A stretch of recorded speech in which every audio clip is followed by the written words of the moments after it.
नमस्कार, आप देख रहे हैं बोल बच्चन और मैं हूं भानु प्रताप उजाला।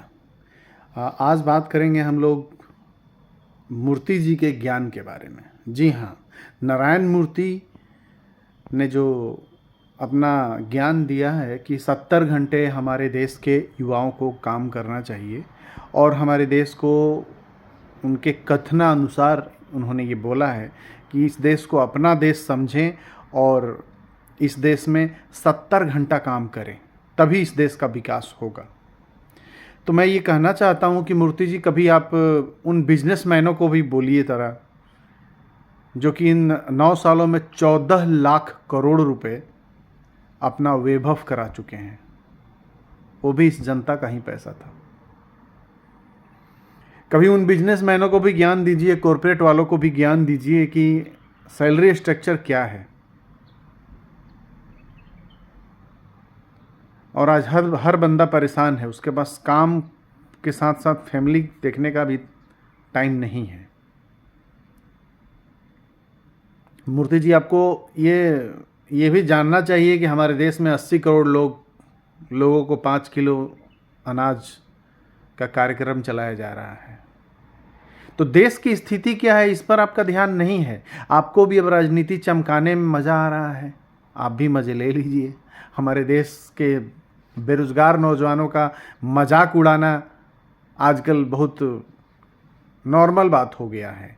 और जब चुनाव आ रहा है तो इसमें देश के नेता तो युवाओं को मंदिर की तरफ जोड़ने के लिए पूरी तरह से लगे हुए हैं, और आप जैसे बिजनेसमैन भी जब ये बोलते हैं कि युवा लोग मेहनत नहीं कर रहे हैं, कभी आप सड़क पर निकलिए, कभी आप नोएडा के अट्टा मार्केट में जाकर चाय पीजिए, वहाँ चाय पीते हुए जो लोग बात कर रहे हैं उनका बात सुनिए।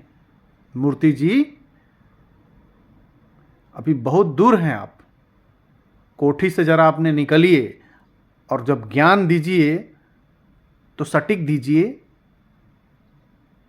ज्ञान की ज़रूरत नहीं है हमारे देश के युवाओं को, बहुत ज्ञानी है हमारे देश के युवा। उन्हें काम की ज़रूरत है, उन्हें एक अच्छी सैलरी स्ट्रक्चर की ज़रूरत है, उन्हें एक अच्छी लाइफ की ज़रूरत है। क्या आप दे सकते हैं? आप ही के यहाँ इंटर्न करने के लिए जाते हैं लड़के, कितने पैसे देते हैं आप? तो मूर्ति जी, हमारा देश ऑलरेडी ज्ञानियों का देश है, इसलिए ज्ञान ज़्यादा मत दीजिए।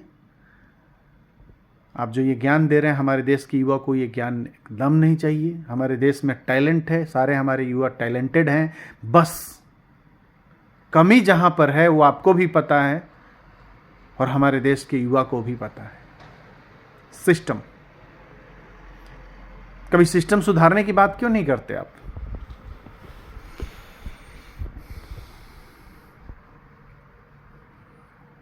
जब सरकार बोलती है कि पकौड़ा तलना भी व्यापार है, तो आप पकौड़े का चेन खोलिए, उसमें रोजगार दीजिए लोगों को। इतने शहर है, टायर 2, टायर 1, सब में आप पकौड़े का आप ही शुरू कीजिए। मूर्ति जी, ज्ञान मत दीजिए, आप पकौड़े का दुकान शुरू कीजिए और उस पर लोगों को रोजगार देना शुरू कीजिए। यहाँ 2 किलो टमाटर लेने के लिए भी लोग लाइन में लगा रहता है। अभी टमाटर प्याज का दाम बढ़ गया है और बढ़ने के बाद बहुत सारे जगह गवर्नमेंट की स्कीमें चल रही हैं, ट्रक पर बेचे जा रहे हैं प्याज, और वहाँ लोग लंबी लाइन लगा के खड़े हैं। तो ये लाइन लगा के जो खड़े हैं, इसमें जो घंटा उनका लग रहा है, समय जो लग रहा है, उसका पैसा कौन देगा? आप देंगे मूर्ति जी?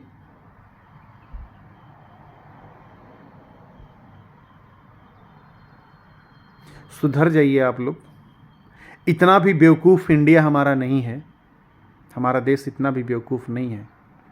आज कोई भी न्यूज़ चैनल खोलिए तो सिर्फ गाजा, इजराइल और मंदिर। और दूसरी चीज़ और जोड़ना चाहूँगा, एक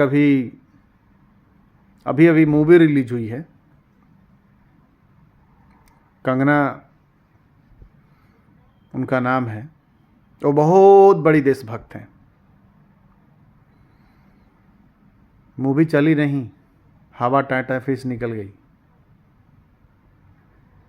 मैं तो कहना चाहूँगा कि और सरकारी तंत्र उस मूवी के पीछे ऐसे लगे हुए हैं जैसे वो मूवी हिट नहीं होगा और मूवी जो नहीं देखेगा वो देशभक्त है ही नहीं।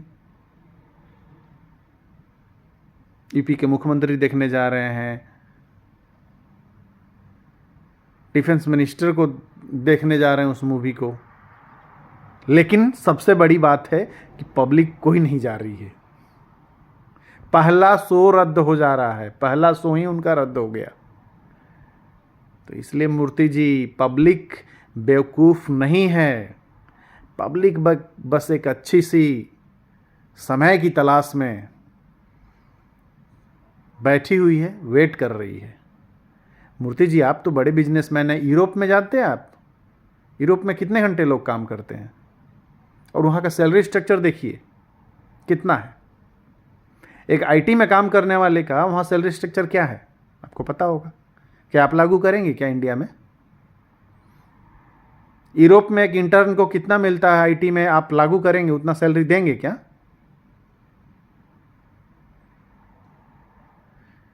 तो हमें तो लगता है कि देश में नेता और ये बड़े बड़े कॉरपोरेट बिजनेसमैन दोनों देश को बस स्क्वीज कर रहे हैं, देश का तेल निकाल रहे हैं और ज्ञान दे रहे हैं। तो सावधान हो जाइए हमारे देश के युवा और देश की जनता। अगर आप इन सब बातों में पड़ेंगे, बर्बादी की सिवा कुछ नहीं मिलेगा। ये हाड़ मांस गल जाएगा काम करते करते, लेकिन आपकी जो स्थिति है, आपकी जो परिस्थिति है, वो नहीं सुधरेगी। अगर ये सुधारना है तो फिर आपको अपने दिमाग से काम लेना पड़ेगा। जोश में होश नहीं खोना होगा, सिर्फ नारों के पीछे दौड़ने से नहीं होगा, ये देखना होगा कि नारा क्या लग रहा है। तो जय हिंद, जय भारत। इसी के साथ मैं अपनी वाणी को विराम देता हूं और नेक्स्ट टॉपिक पर फिर से मिलेंगे। लेकिन आप ये जो टॉपिक है इसको याद रखिए, देश बदलना है तो ज्ञान से नहीं, सिस्टम बदलना पड़ेगा। धन्यवाद, शब्बा खैर।